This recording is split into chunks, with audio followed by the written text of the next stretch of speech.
बिस्मिल्लाहिर्रहमानिर्रहीम। अस्सलाम वालेकुम स्टूडेंट्स। आज हम बायोलॉजी क्लास 10 के chapter number 3 coordination and control के शुरू के टॉपिक्स डिस्कस करेंगे। तो कोऑर्डिनेशन क्या है? कोऑर्डिनेशन कैसे डिफाइन करेंगे कि the process in which different units of a system work together to perform a meaningful function. यानी कि जैसे एक कोई सिस्टम है, उसके जैसे अब आप कंप्यूटर ले लें तो उसके डिफरेंट यूनिट्स हैं, सीपीयू है, मॉनिटर है, कीबोर्ड है, माउस है। ये सब मिलकर एक ख़ास यानी कि तरीके से मिलकर एक फंक्शन परफॉर्म करते हैं, आपके लिए काम करते हैं, जिससे आपको फ़ायदा होता है। इसी तरह हर चीज़ को, हर सिस्टम को कोऑर्डिनेशन की ज़रूरत होती है। जिस तरह एक ऑफ़िस में मुख्तलिफ़ लोगों को मुख्तलिफ़ काम दिए जाते हैं, उनके मुख्तलिफ़ टास्क होते हैं, तो वो सब एक सिस्टम के तहत उसको परफॉर्म करते हैं और उनके ऊपर उनका जो बॉस होता है या मैनेजर होता है वो उसको कोऑर्डिनेट कर रहा होता है कि तुम ये काम करके दो, इतनी तारीख तक ये काम करना है। सारे मैसेजेस, सारे जो ऑर्डर्स होते हैं उसकी तरफ से आ रहे होते हैं। बिल्कुल इसी तरह से इंसान का जिस्म भी कोऑर्डिनेशन करता है और उसका जो मेन सेंटर होता है वो सेंट्रल नर्वस सिस्टम होता है, ब्रेन होता है, स्पाइनल कॉर्ड होती है, जो इन सब चीज़ों को कंट्रोल कर रही होती है। जितनी भी जानदार चीज़ें होती हैं यानी लिविंग थिंग्स, उनको कोऑर्डिनेशन की ज़रूरत होती है, क्योंकि उनके माहौल में, इर्द गिर्द की चीज़ों में तब्दीली होती रहती है और अपने आप को सरवाइव करने के लिए, ज़िंदा रखने के लिए, अपनी उनकी बॉडी के सही तरह फंक्शन करने के लिए उनको तमाम पार्ट्स की एक कोऑर्डिनेशन ज़रूरी होती है। एक ख़ास मैनर में उनका काम करना ज़रूरी होता है। स्टिमुलस क्या है? Stimulus is any factor which causes change either in internal और external environment of an organism.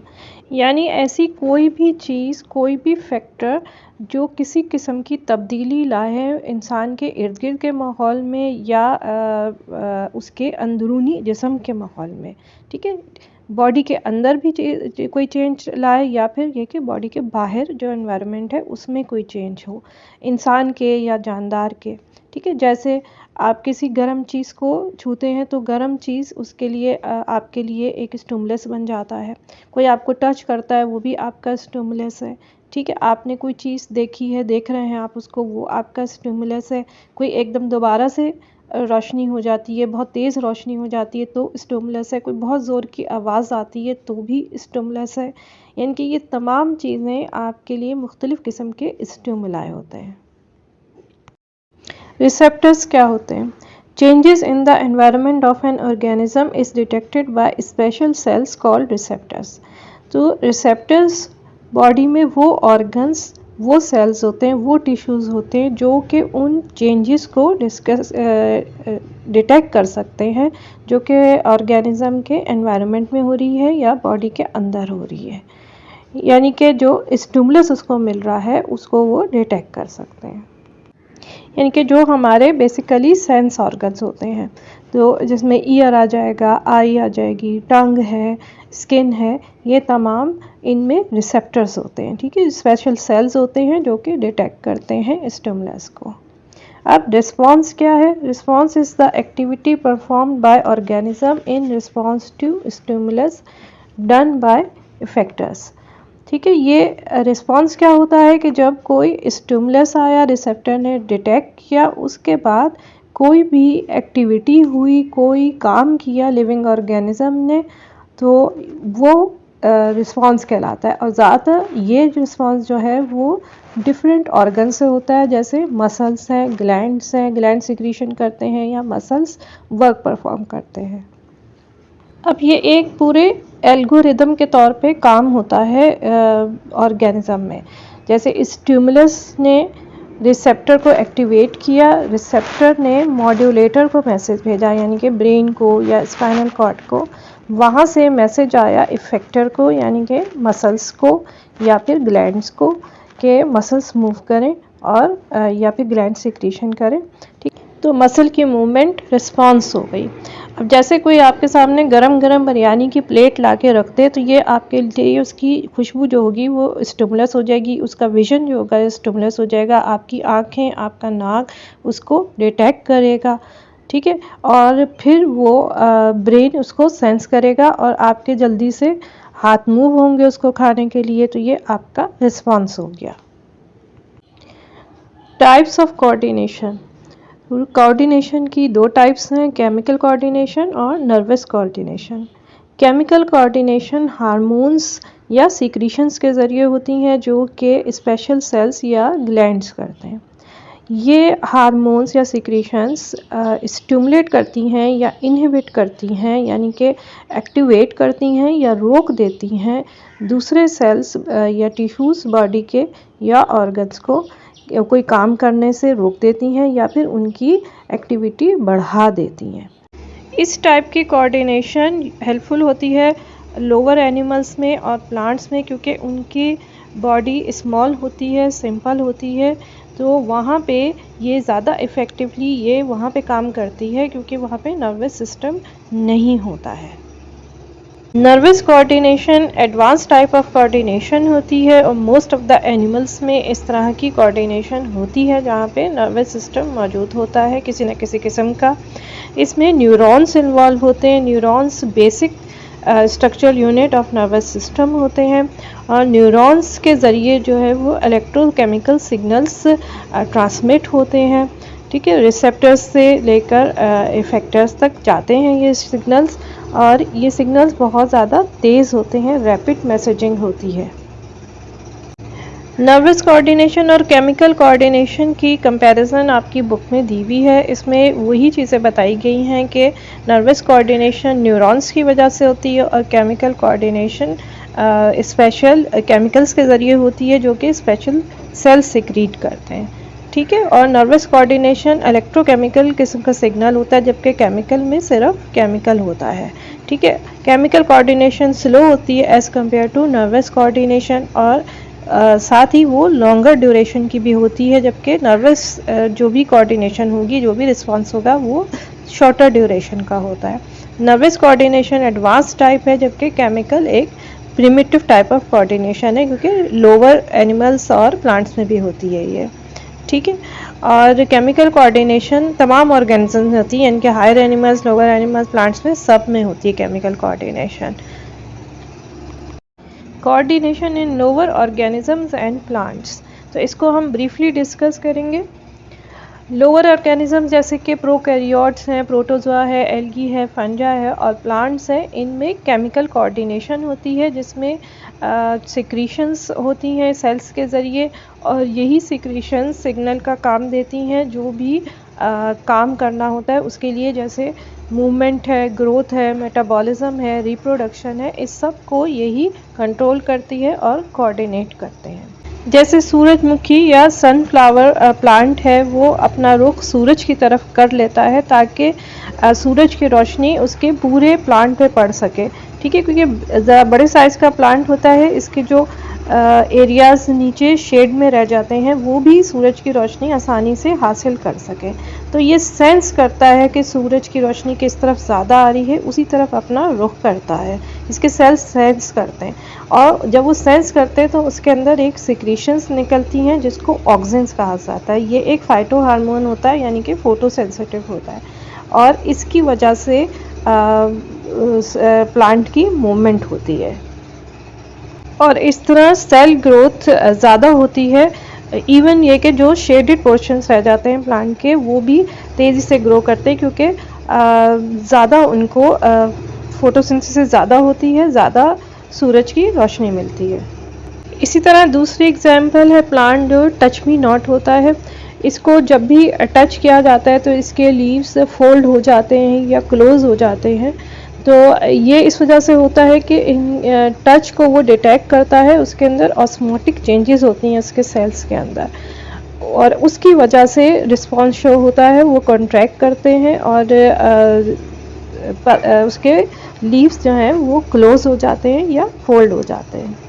Nervous system हम दो में डिवाइड करते हैं, सेंट्रल नर्वस सिस्टम और peripheral nervous system. Central nervous system composed of brain और स्पाइनल कॉर्ड से बना होता है, जबकि पेरिफेरल नर्वस सिस्टम फर्दर दो में डिवाइड हो जाता है, सोमैटिक नर्वस सिस्टम में और ऑटोनॉमिक नर्वस सिस्टम में। तो इसमें सारी तमाम पेरिफेरल नर्व्स आ जाती हैं पेरिफेरल नर्वस सिस्टम में। Somatic nervous system basically skeletal muscles की एक्टिविटी को डील करता है, और ऑटोनॉमिक नर्वस सिस्टम इनवॉलेटरी या ऑटोमेटिक जो एक्टिविटीज़ होती हैं बॉडी में, जैसे डाइजेशन है, हार्ट बीट है, रेस्पिरेशन है, उसको रेगुलेट करता है। पेरिफेरल नर्व्स दो टाइप की होती हैं, सेंसरी और मोटर।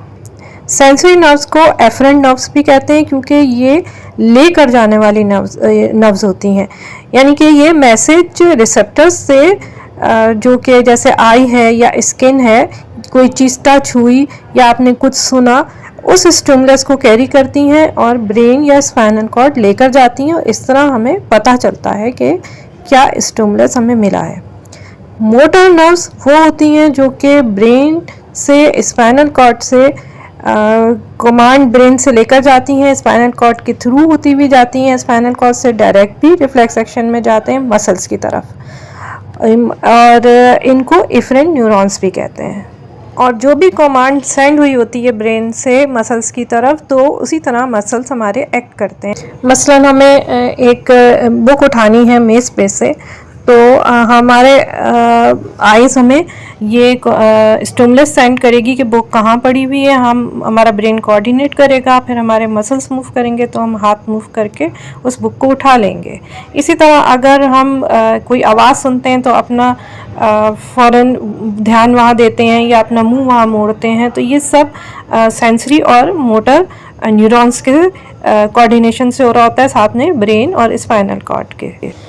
तो अब हम बताते हैं कि न्यूरॉन्स क्या होते हैं। तो न्यूरॉन्स बेसिकली नर्व सेल्स हैं। जिस तरह बॉडी के डिफरेंट सेल्स होते हैं, स्किन में डिफरेंट सेल्स होते हैं, फैट के सेल्स डिफरेंट होते हैं, मसल सेल्स डिफरेंट शेप के होते हैं, इस तरह जो नर्वस सिस्टम के सेल्स होते हैं वो नर्व सेल्स होते हैं, या उनको न्यूरॉन भी कहा जाता है।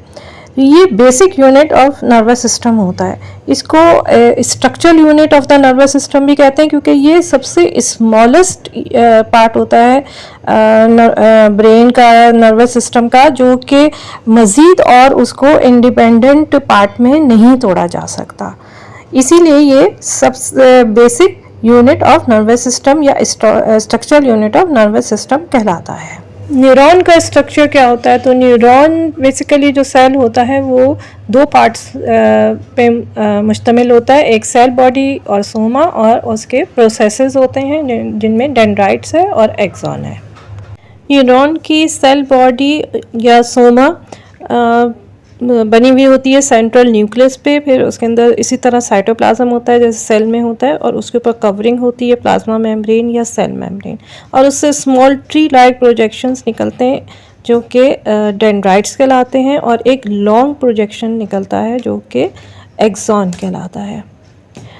एक्सॉन जाके एंड में दोबारा ट्री लाइक स्ट्रक्चर्स पे एंड हो जाता है, या आप उसको कह लें कि ब्रांचेस पे, और वो ब्रांचेस फिर आगे मसल्स पे कनेक्टेड होती हैं, या जो भी इफेक्टर होगा उस पे स्टिमुलस को ट्रांसमिट करेंगी।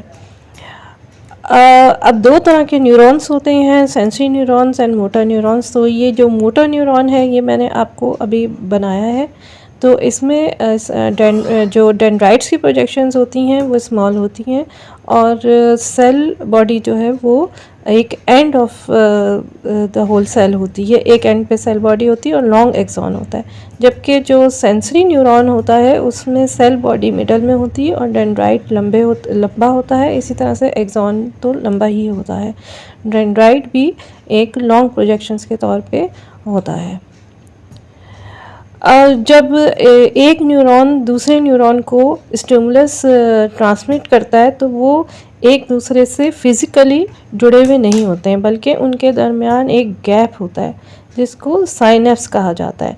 यानी कि जहाँ पे dendrites of one neuron connect होते हैं टू एक्सॉन और अदर न्यूरॉन, तो वहाँ पे एक गैप होता है, उसको साइनेप्स कहते हैं।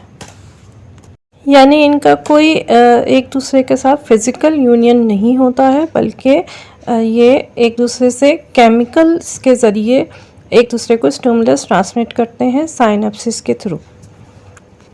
इसकी अब आप लेबलिंग देख लें। ये सेल बॉडी है, डेंड्राइट्स है, एक्सॉन है, एक्सॉन टर्मिनल है और सेंट्रल न्यूक्लियस है सेल बॉडी में। उसके ऊपर प्लाज्मा मेम्ब्रेन है, इफेक्टर्स हैं जिसके ऊपर एक्सॉन टर्मिनल एंड हो रहे हैं। इसके अलावा जो एक्सॉन होता है, बिल्कुल जिस तरह हमारी तारें एक रबर शीट से कवर होती हैं, इसी तरह से ये एक्सॉन भी एक शीट से कवर होता है जिसको माइलिन शीट कहा जाता है। अब ये स्ट्रक्चर बेसिकली मोटर न्यूरॉन का था। सिमिलरली जो है वो सेंसरी न्यूरॉन्स होते हैं जिनमें सेल बॉडी सेंटर में होती है और ये आपको साइनेप्स या गैप के बारे में बताया गया है। न्यूरॉन फंक्शन कैसे करता है, तो डेंड्राइट्स स्टिमुलस रिसीव करते हैं और फिर ये स्टिमुलस सेल बॉडी से होता हुआ एक्सॉन से इफेक्टर की तरफ जाता है। यानी कि जो भी स्टिमुलस होगा वो डेंड्राइट को स्टिमुलेट करेगा और फिर वो एक्सॉन के थ्रू ट्रेवल होके इफेक्टर जाएगा, जैसे मसल्स की तरफ। इसी तरह से जो दो न्यूरॉन्स आपस में जहाँ पे मिलते हैं साइनेप्स पे, वहाँ पे भी सिग्नल कैसे ट्रांसमिट होगा कि एक न्यूरॉन के एक्सॉन से एक्सॉन टर्मिनल्स पे केमिकल रिलीज़ होंगे जिसको फिर डेंड्राइट पिकअप करेंगे और फिर ये स्टिमुलस एक न्यूरॉन से दूसरे न्यूरॉन पे पास हो जाएगा उस दूसरे वाले के एक्सॉन के थ्रू। इस तरह मल्टीपल कनेक्शंस होते हैं जिससे हमें मैसेजेस मिलते हैं या मैसेजेस ब्रेन पे जाते हैं।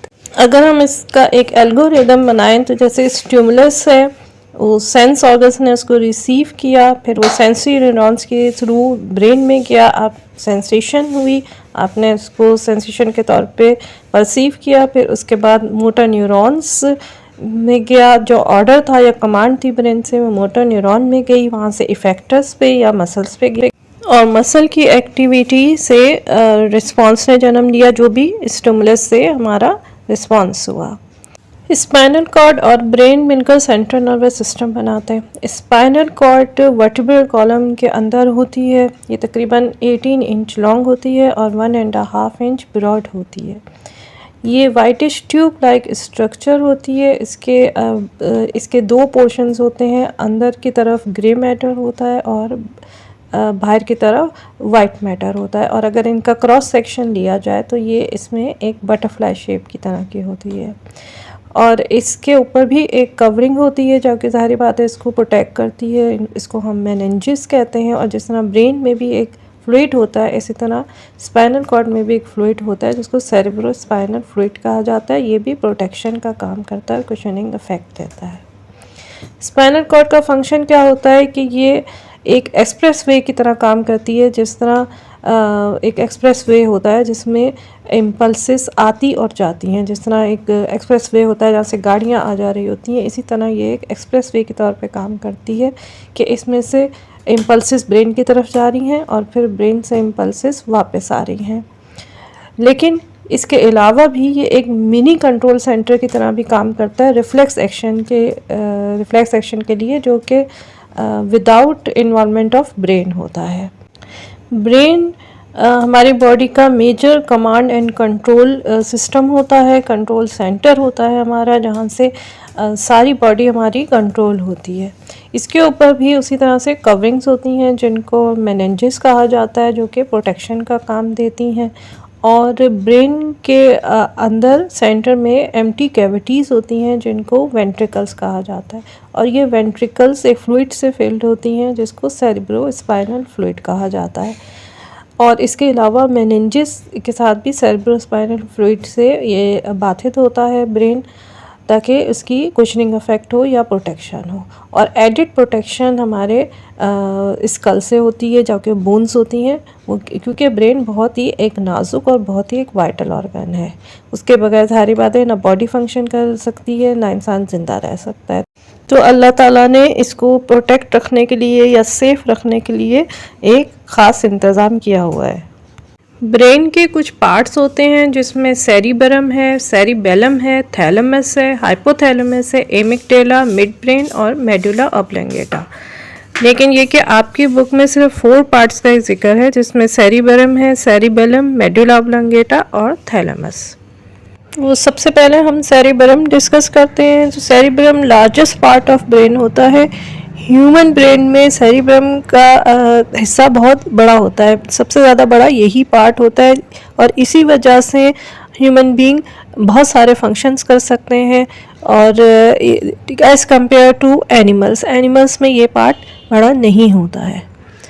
इसी तरह इसको इसी वजह से न्यू ब्रेन या हायर सेंटर भी कहा जाता है। इसके 2 इक्वल पार्ट्स में ये डिवाइडेड होता है। इसको इन पार्ट्स को हेमिस्फेयर्स भी कहा जाता है। Right hemisphere left side of the body को कंट्रोल करता है और left hemisphere right side of the body को कंट्रोल करता है। और इसके अलावा इसकी जो सरफेस होती है, यानी कि जो अपर सरफेस होती है इसकी, ये पूरी कॉन्वोलेटेड होती है। बहुत सारे फोल्ड्स बने हुए होते हैं। अगर इन फोल्ड्स को खोल दिया जाए तो बहुत बड़ा एरिया बनता है, तकरीबन 670 स्क्वायर इंचेस का। ताकि इसका इतना बड़ा सरफेस एरिया होने की वजह से ये बहुत ज़्यादा फंक्शंस कर सकता है।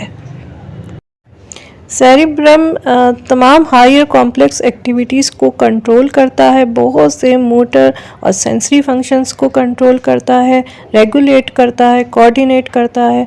इसमें विजुअल है, यानी कि जिससे हम देखते हैं, ऑडिटरी सुनने की एक्टिविटीज़, टेक्चुअल टच की, ऑल्फैक्टरी की सूंघने की, गस्टेटरी यानी कि टेस्ट करने की, तमाम सेंसरी और मोटर फंक्शंस को कंट्रोल करता है। अगर सेरिब्रम को रिमूव कर दिया जाए तो ह्यूमन बीइंग ये तमाम चीज़ें नहीं कर सकते हैं। इसके अलावा डिसीजन मेकिंग, मेमोरी को रेगुलेट करना, तमाम कॉन्शियस एक्टिविटीज़ को रेगुलेट करना और इंटेलिजेंस के लिए भी सेरिब्रम ही रिस्पॉन्सिबल होता है। अगर सेरिब्रम को कट किया जाए तो इसको अंदर से ये 2 पार्ट्स पे मुश्तमिल होता है। एक आउटर पार्ट जिसको कॉर्टेक्स या ग्रे मैटर कहते हैं, वो ग्रेश कलर का होता है क्योंकि उसमें सेल बॉडीज़ होती हैं न्यूरॉन्स की, और इनर पार्ट जो कि वाइट मैटर होता है और उसमें प्रोसेसेस होती हैं, न्यूरॉन्स के प्रोसेसेस होते हैं। सेरिब्रम के एरिया को हम 4 एरिया में डिस्ट्रीब्यूट कर देते हैं, लेकिन कोई ऐसी डिफाइनिंग लाइन उनकी नहीं होती, मगर एज सच वो फंक्शन वाइज डिफरेंट होते हैं, मगर कोई फिज़िकली उनकी सेपरेशन नहीं होती है। इन एरियाज़ को लोब्स कहा जाता है। इसमें 4 लोब्स होती हैं, frontal lobe, parietal lobe, temporal lobe and occipital lobe. सबसे फ्रंट में जो एरिया होता है उसको फ्रंटल लोब कहा जाता है। इसको मोटर कंट्रोल भी कहा जाता है क्योंकि ये मोटर एक्टिविटीज़ को कंट्रोल करती है। प्री मोटर कॉर्टेक्स कहलाता है ये। इसमें प्रॉब्लम सॉल्विंग की एक्टिविटीज़ भी होती हैं, और स्पीच प्रोडक्शन का एरिया जिसको ब्रोकास एरिया कहा जाता है ये भी यहीं होता है। फिर उसके पीछे पैराइटल लोब होती है जो कि सेंसेशन से रिलेटेड होती है, टच की परसेप्शन करती है, बॉडी की ओरिएंटेशन करती है, सेंसरी रिलेटेड इसके ज़्यादा काम होते हैं। फिर उसके पीछे बिल्कुल बैक पे ऑसिपिटल लोब होती है जिसका मेन फंक्शन विजन का होता है, और इसको विजुअल कॉर्टेक्स या विजुअल लोब भी कहा जाता है। इनके नीचे जो लोब होती है उसको टेम्पोरल लोब कहते हैं। इसमें ऑडिटरी एरिया होता है जिससे यानी कि इंसान सुनता है, सुनने वाले जितने भी प्रोसेसेस हैं टेम्पोरल लोब के ज़रिए होते हैं। लैंग्वेज समझने, स्पीच समझने का काम जो कि वर्निक्स एरिया कहलाता है वो इसमें होता है, और इसके अलावा मेमोरी के फंक्शंस भी यही वाली लोब यानी कि टेम्पोरल लोब करती है। अब इनमें से जो भी एरिया, अगर कोई एक एरिया डैमेज हो जाए तो उसी फंक्शन की इंसान में कमी हो जाती है। मसलन अगर जैसे ऑसिपिटल लोब डैमेज हो जाए तो इंसान की देखने की सलाहियत मुतासर होती है। अब सेरिबेलम डिस्कशन करते हैं कि सेरिबेलम को ओल्ड ब्रेन भी कहा जाता है। ये बैक ऑफ द स्कल में होता है, यानी कि ब्रेन के पीछे वाले हिस्से में होता है, और सेरिबेलम इसको तकरीबन कवर करके रखा है। अब इसकी भी जो सरफेस होती है वो हाईली कॉन्वोलेटेड होती है, यानी कि इसमें भी बहुत सारे फोल्ड्स होते हैं, क्योंकि इसने बहुत अहम काम करना होता है, मस्कुलर कोऑर्डिनेशन और बैलेंस का काम। और इसके अलावा जितनी भी प्रिसाइज एक्टिविटीज़ होती हैं हमारी, जिसमें बहुत ही डिफाइंड काम होता है, वेल डिफाइंड काम करना होता है, जैसे ड्राइंग है, पेंटिंग है, डांसिंग है, क्राफ्टिंग है, जिसमें आपके एक कोऑर्डिनेशन और बैलेंस की ज़रूरत होती है, उसको ये कंट्रोल करता है। काम तो सेरिब्रम के ज़रिए होगा, जैसे मस्कुलर मूवमेंट्स आपकी सेरिब्रम के थ्रू होंगी, लेकिन उसको कैसे कोऑर्डिनेट करना है, कैसे मेंटेन करना है, ये सब सेरिबेलम का काम होता है। थैलेमस को इनर ब्रेन भी कहा जाता है। ये इनसाइड ऑफ द ब्रेन, यानी कि ये भी बिल्कुल अंदर की तरफ होता है, सेरिब्रम से छुपा हुआ होता है। जितनी भी पेरिफेरल नर्व्स कॉर्टेक्स की तरफ जा रही होती हैं या आ रही होती हैं, वो थैलेमस के थ्रू आती जाती है। ये यानी कि गाइड करता है स्टिमुलस को to the appropriate part of the cortex. इसके अलावा ये डील करता है इमोशंस के साथ, तमाम एफरेंट एक्टिविटीज़ के साथ, जैसे डर के मारे कांपना।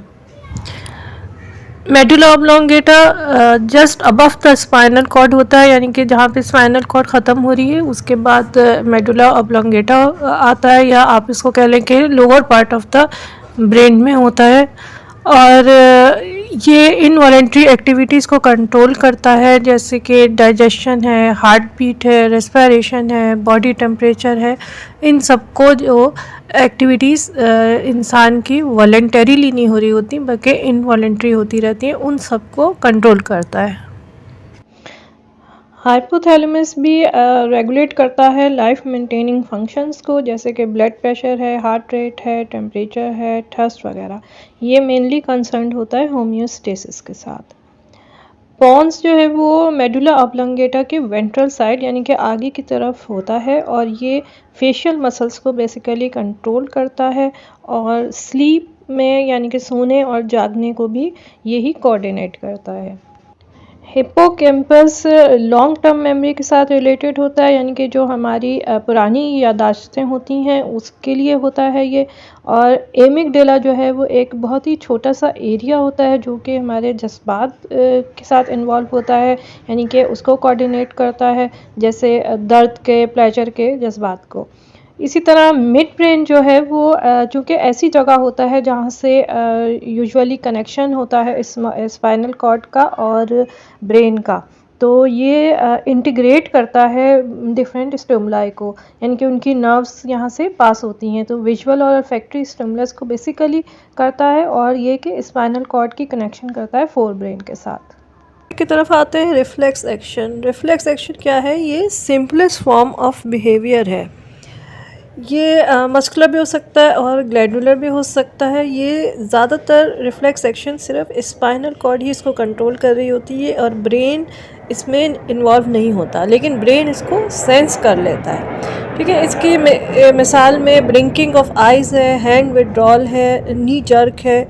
ये तमाम ऐसी एक्टिविटीज़ जो कि इंसान ऑटोमेटिकली कर रहा होता है और इसमें ब्रेन इन्वॉल्व नहीं हो रहा होता है, यानी कि ये सारी ऑटोमेटिक प्री प्रोग्राम रिस्पॉन्सेस होती हैं, यानी कि हमारी बॉडी इनके लिए पहले से प्रोग्राम्ड होती है और ये ऑटोमेटिक होती हैं टोटली। हम इसके लिए सोचते नहीं हैं बल्कि ये फौरी तौर पर हो जाती हैं।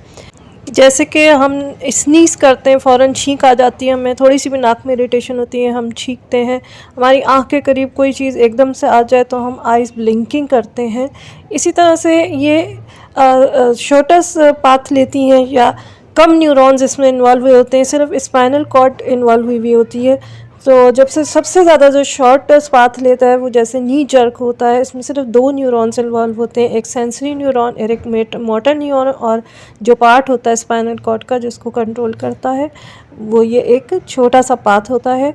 नी जर्क में हम एक इंसान को अगर आप बिठा दें और उसके घुटने पे पैटेला के नीचे आप टैप करें, किसी भी सॉफ्ट चीज़ से टैप करें तो एकदम से कॉन्ट्रैक्शन होती है लेग की, यानी कि जो लेग होती है वो अंदर की तरफ खिंच जाती है, उसके मसल्स कॉन्ट्रैक्ट होते हैं, इसको नी जर्क कहा जाता है।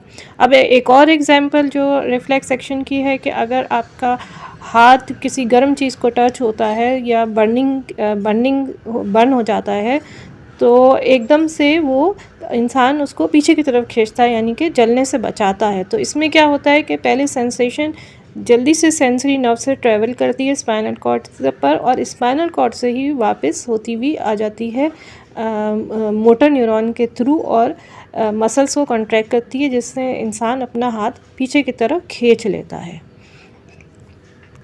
इसमें ब्रेन की इन्वॉल्वमेंट नहीं हुई, मसल्स थ्रू स्पाइनल कॉर्ड ही, यानी कि स्पाइनल कॉर्ड के ही ऑर्डर से मसल कॉन्ट्रैक्ट हुए, लेकिन सेंसेशन हुई। तो एक नर्व की ब्रांच जो है वो ब्रेन की तरफ भी ट्रैवल करती है, और हम इस वजह से उसको सेंस कर लेते हैं। जो सेंसरी और मोटर न्यूरॉन इन्वॉल्व होते हैं और जो part of spinal cord involve होता है, तो इस पूरे पाथ को रिफ्लेक्स आर्क कहा जाता है। रिफ्लेक्स आर्क को functional unit of the nervous system भी कहा जाता है, क्योंकि रिफ्लेक्स एक्शन एक कहा जा सकता है कि simplest form of the function of nervous system है, ठीक है। और ये रिफ्लेक्स आर्क पे डिपेंड करता है। रिफ्लेक्स आर्क का अगर कोई भी पोर्शन मिसिंग हो जाए, मसलन ये कि जैसे सेंसरी न्यूरॉन डिस्टर्ब हो जाए या डिफेक्टिव हो जाए, तो रिफ्लेक्स एक्शन नहीं होगा उस हिस्से का। तो जब अगर ये बेसिक सिंपल एक्शन नहीं होगा, तो ये इसका मतलब है कि ये जो रिफ्लेक्स आर्क है ये functional unit of the nervous system है, यानी कि ये बेसिक फंक्शनल यूनिट है, simplest form of the functional unit of the nervous system है। रिफ्लेक्स एक्शन को समझाने के लिए आपकी बुक में एक एक्सपेरिमेंट दिया गया है कि जो डायसेक्टेड फ्रॉग है उसकी लेग को अलग किया गया है, और उस ब्रेन की इन्वॉल्वमेंट नहीं है, ब्रेन को अलग कर दिया गया है, सिर्फ डायसेक्टेड फ्रॉग की एक लेग ली गई है, और फिर उसको आर्टिफिशियली स्टिमुलेट किया गया है इलेक्ट्रोड्स लगा के, इलेक्ट्रिसिटी से पावर सप्लाई करके। तो भी कॉन्ट्रैक्शंस ऑफ द मसल हो रही है, और इससे जाहिर होता है कि ब्रेन की इन्वॉल्वमेंट रिफ्लेक्स एक्शन में ज़रूरी नहीं होती है।